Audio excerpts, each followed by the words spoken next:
A fire breaks out at Altoona Midway Elementary in Altoona, Kansas.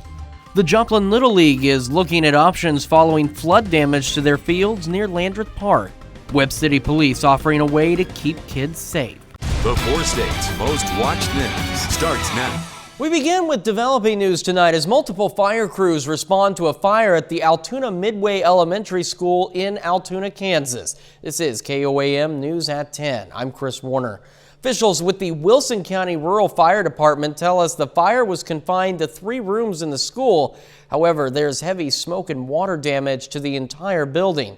The cause of the fire is under investigation, and officials say the state fire marshal is heading to Altoona to help investigate. Wilson County Rural Fire, Altoona Fire, Neodesha Fire, and Fredonia Fire all responded to the blaze. The Seneca Police Department got some assistance from the Springfield Bomb Squad after police discovered a pipe bomb during a traffic stop on Highway 43 in Newton County. Seneca's police chief says the bomb squad was able to safely detonate the pipe bomb. A man and woman have both been arrested for possession of a destructive device and are being held at the Newton County Jail. Jail says the two are both being charged with unlawful possession of an explosive and are being held on roughly $20,000 bonds. The man was also arrested for possession of drug paraphernalia. One man is dead and another behind bars in a homicide investigation in Berry County. Officials with the Berry County Sheriff's Office say just after 6 yesterday evening, they received a call of a body in a field near Farm Road 1078 and Farm Road 2140. Deputies found 25-year-old Dalen Michael Anderson of Monette dead from an apparent gunshot wound. Authorities arrested this man, 21-year-old Dylan Rickson Williams of Monette, in connection with the investigation. Williams has been charged with second-degree murder and armed criminal action. The Sheriff's Office requested assistance from the Missouri Highway Patrol. A suspect is dead in Jefferson County, Missouri, following the shooting of a SWAT officer and a long shooting exchange with police. The incident happened in Cedar Hill Friday night after officers were executing a search warrant as part of a missing persons investigation related to a homicide. SWAT officers were surveilling a suspect when he became aware of their presence and opened fire. The suspect fired at police for hours and was eventually killed by police in the sustained gunfire. One SWAT officer was shot and injured in the lower extremities. He was taken to a hospital for surgery and is expected to survive. The dead suspect's identity has not been revealed to the public. Pretty chilly across the area, but I did see some peaks of sun at the end of the day. Nick Kelly joining us with what's next. Well, this has been an odd late May day, Chris, as you pointed out. Chilly with temperatures from the Almanac of Joplin Regional only making it to 60 today.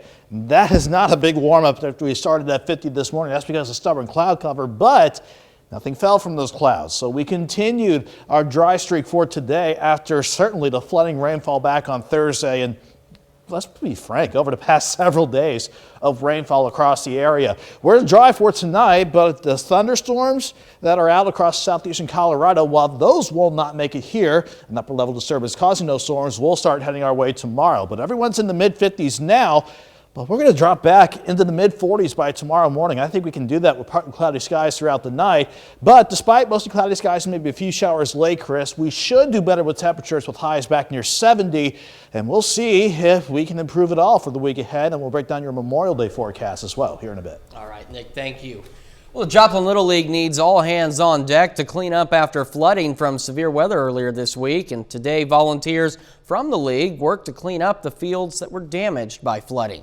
KOAM's Bronte Sorotsky tells us what the damage looks like and what the future could hold for Joplin's Little League. Thursday's flooding has left some lasting marks on Landreth Park in Joplin, especially at their Little League fields. We've got a whole line of steel posts over here, concrete post and everything completely washed up out of the ground. We got on top of our equipment inside, so I have 2 expensive lawnmowers and another lawn tractor that have water inside the engines. Volunteers, consisting mainly of families that participate in the Little League, headed to the park on Saturday to start the cleanup process. Well, there's so much trash washed into the fencing, it's chain link, and it just holds it in there, so it has to be dragged out with rakes. One volunteer and member of the Little League team says they decided to spend their Saturday cleaning up because they want kids in the future to have the same experience they did. I didn't think it was that bad, and then we drove by and we saw this, and we basically thought that field's a total loss. And it kind of sucks because this was my childhood. Baseball was my childhood. I played here my whole life. I figured I want to help to get this for other kids like me who really enjoyed playing baseball, and for them to have a childhood out here and play.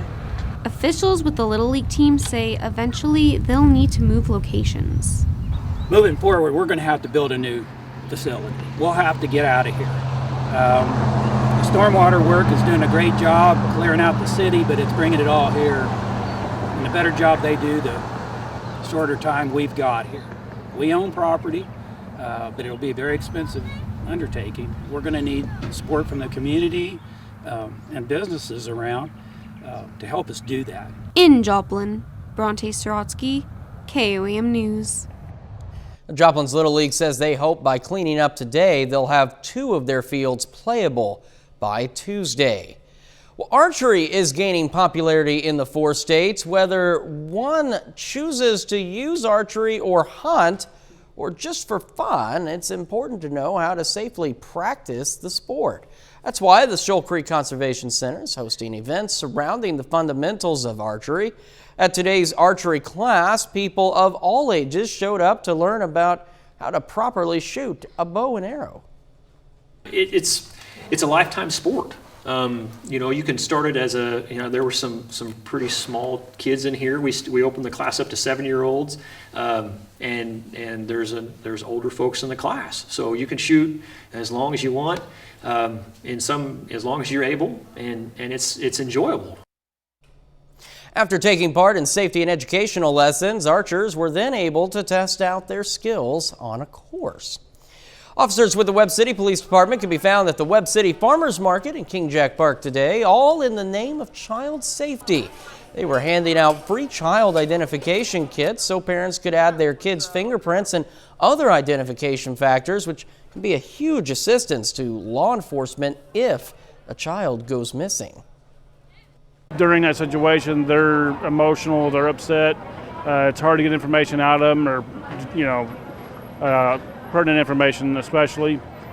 Once they give us this, we have it. It saves them from having to, answer questions that they're not wanting to answer right at that time. If you weren't able to make it to the Webb City Farmers Market today, you can fill out a child ID kit at the Webb City Police Station or visit them at the Farmers Market in the near future. And the department typically announces when they're handing out the kits on their Facebook page. And we take this time now to honor one of our many 4-state heroes. Staff Sergeant Robert Asbell served in the Army in France, Germany, Belgium, and Austria from 1943 to 45, his hometown, Miami. And we are proud to recognize Staff Sergeant Robert Asbell, tonight's 4-state hero. And remember, to learn more about other heroes or nominate one of your own, just head over to our website, KOAMNewsNow.com. And that is a look at our top stories and a quick check of the forecast on the KOAM News at 10. Still ahead, the latest on the verdict in the Mollie Tibbets case. A guilty verdict in a murder case that became part of a bitter political debate in this country. The victim, a young Iowa woman who'd been out jogging. The man now convicted, an undocumented farm worker. CBS's Adriana Diaz has been following the case. Christian Bahena Rivera, guilty of the crime of murder in the first degree. The verdict came on the first full day of deliberations in a case that rocked the heartland. He knew where the body was, and that was a big piece of the corroboration to his story. The disappearance of 20-year-old Mollie Tibbets, who was last seen on a jog in July of 2018, consumed the town of Brooklyn, Iowa. Surveillance video of Tibbets and this black Malibu led investigators to Rivera. The arrest of Rivera, an undocumented dairy worker, became a lightning rod over illegal immigration. Do you have anything to say? Rivera told investigators in 2018 that he followed Tibbets, who he found attractive, and when she threatened to call police, he became angry and blacked out, later finding her body in his trunk. He led police to her body in this cornfield. You talent is God's gift to you. Mollie Tibbets captured the collective soul of America. People see in Mollie their own daughters, their own girlfriend, their own sister. Adriana Diaz, CBS News. Well, the United States continues to make steady progress in getting more Americans vaccinated.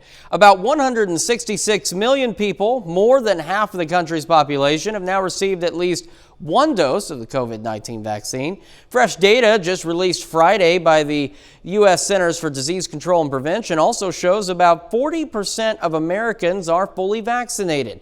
Within those numbers, 3/4 of seniors, people 65 and older, are fully vaccinated. The percentage rises to 86% of seniors who've received at least one dose of vaccine. The CDC reports more than 292 million doses of vaccine have been given. That represents 81% of doses delivered. Carnival Cruise Line has the green light to set sail soon with passengers. CDC has signed off on parts of Carnival's plans to restart operations from 3 home ports in Texas and Florida. Port Miami, Port Canaveral, and the Port of Galveston have all agreed to support the cruise operator through additional public health and operational resources. This is a condition set by CDC guidelines before any ship can sail with test cruises or paying guests.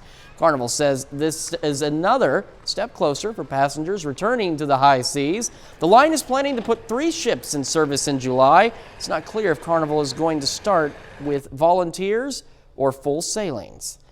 Major movie theater chains are ditching their face mask requirements. AMC, Regal, and Cinemark all say fully vaccinated customers no longer have to wear a mask inside their theaters. For others, masks will now be strongly encouraged but can be removed when eating or drinking. Cinema chains point to the latest CDC guidance in making the changes but will abide by any more stringent state or local ordinances. Theaters will continue to other COVID-19 health safety measures, including reduced capacity and enhanced cleaning procedures. Employees will still be required to wear face coverings. Well, cool temperatures hanging around the area. Pretty chilly. Are we going to see any warm weather anytime soon? Meteorologist Nick Kelly's got that answer right after this.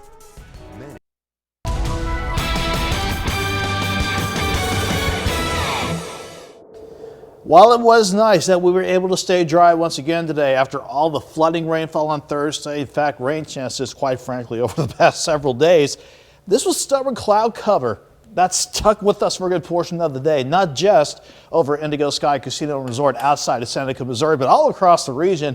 At the very least, Mother Nature, better late than never, gave us some sunshine to see before we hit sunset not too long ago, earlier this evening. So again, this was where cloud cover was stubborn to let go up until we got the evening started. This was thick cloud cover at times as well.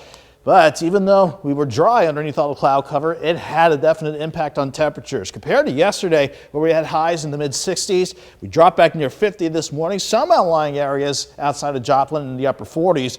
But eventually, we tried our best to warm up, but the best we could do today was 60 degrees.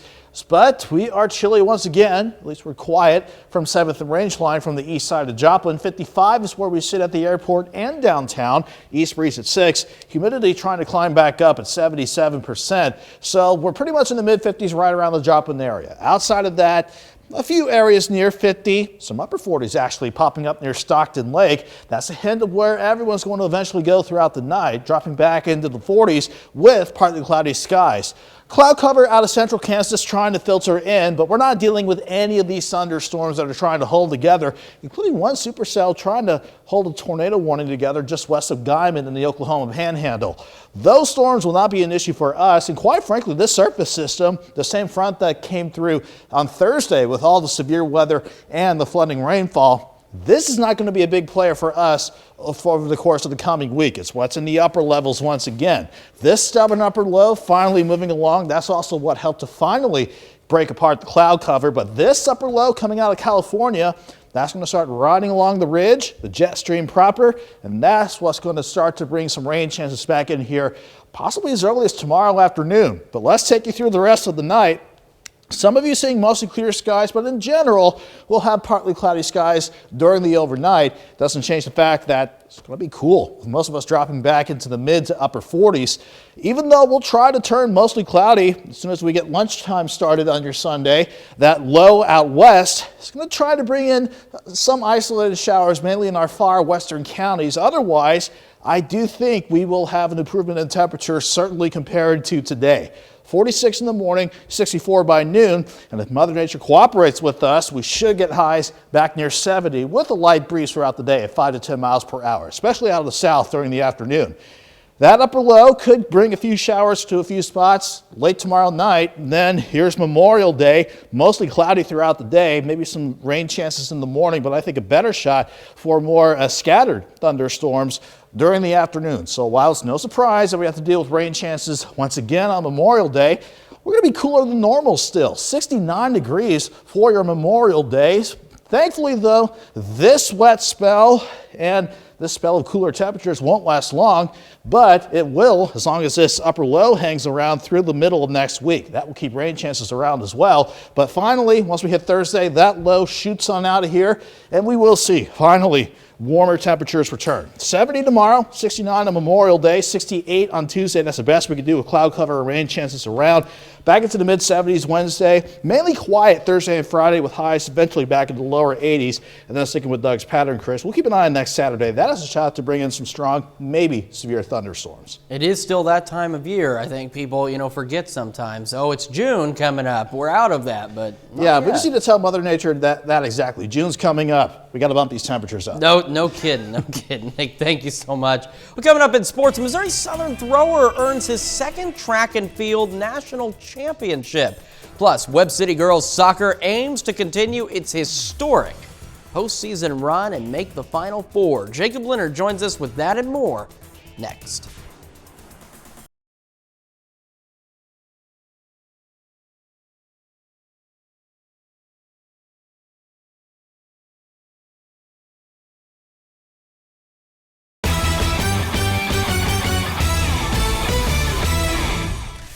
The Webb City girls are in the state quarterfinals for the first time in program history. Now on Tuesday, the Cardinals beat Willard 4-2 in the sectional round of the state tournament to earn their spot in the quarterfinals. Now today, Cards on the field against Union, trying to move on to their first Final Four. We're 20 minutes in here. Mia Smith back in the net for Union. It's the first goal of the day. And Delaney Duke, pretty busy early in the goal for Webb City. Diving stop here on the shot from Maya Miner. But Miner, another chance here off the pass from Mia Smith. It's Union's second goal. They're up 3-0 at half. To the second half now, Emily Gaby. She knocks in her second goal of the day for the Wildcats. Final minutes of this one, penalty kick for Webb City's Ania Bimo.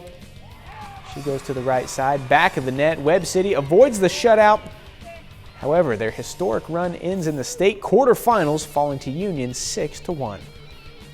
If you look at the entire season in perspective and take this game, this day out of the equation, they have a lot to be proud of. With it being such a historic season and so many records broken, I think that they made it mean something to wear that uniform here. Missouri Southern's Rajendra Campbell claims his second national championship this season. Did it in the discus yesterday. Today, won the shot put national title. Posted a mark of 65 feet 7 inches, nearly 3 feet clear of second place. Also a mark that breaks his own school record.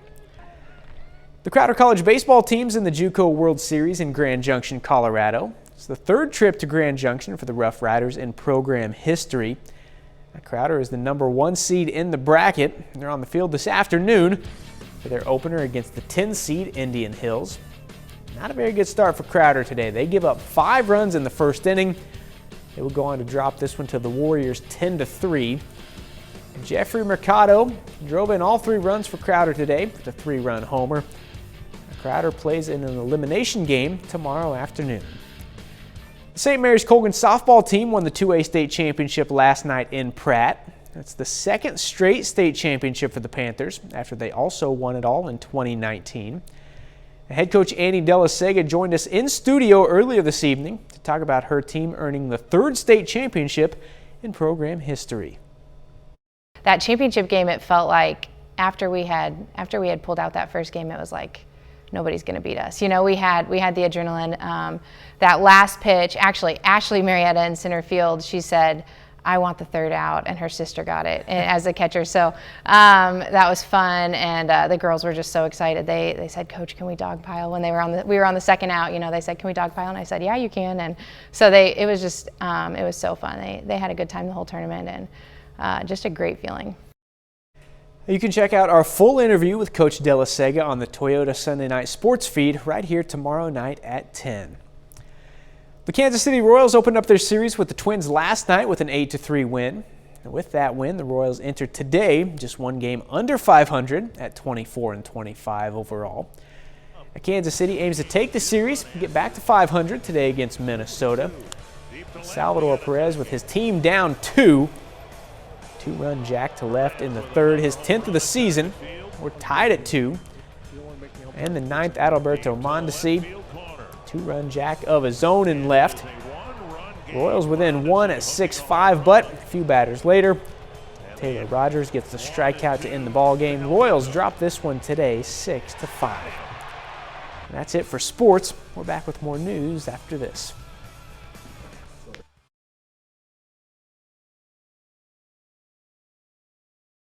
9 a.m. to 5 p.m.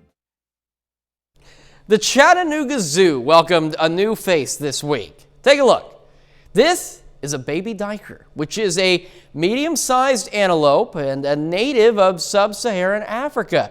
The little calf was born sometime on May 25th, and she hasn't been named just yet, but veterinarians performed their first exam and found she weighs just under 500 grams, so about as much as a can of soda. Some very good news for the baby duiker. Vet says she's extremely healthy, and scientifically that she's also very cute. Nobody says that about me anymore. I think when I was about that size, but they don't now. This forecast, not very cute either, Nick. No, we're going to try and do better with temperatures tomorrow at least. Highs back near 70, maybe a few showers late Sunday afternoon, but unfortunately, the rain chances ramp up for Memorial Day and Tuesday. All right, Nick, thank you. It's our time for now, and thanks for making us part of your night.